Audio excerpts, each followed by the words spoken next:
Psychological crimes, like gaslighting, emotional abuse, and coercive control, leave no physical scars but devastate victims' minds. Perpetrators systematically dismantle reality, making victims question their sanity. Studies show such trauma triggers PTSD, depression, and even structural brain changes.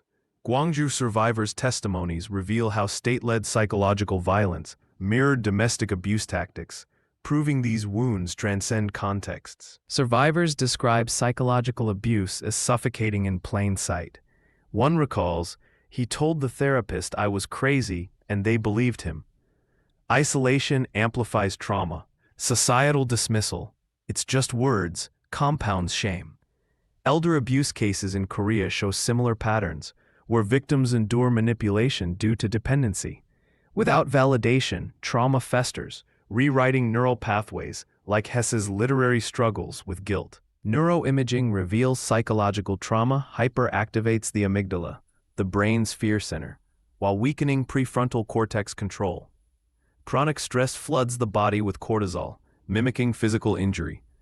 Therapists note victims often freeze like Gwangju protesters under state terror. This biological lock explains why "just move on" fails.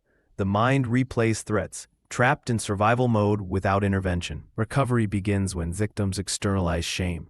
CBT challenges toxic self-narratives. EMDR reprocesses traumatic memories. Support groups like those for Gwangju survivors rebuild trust through shared stories.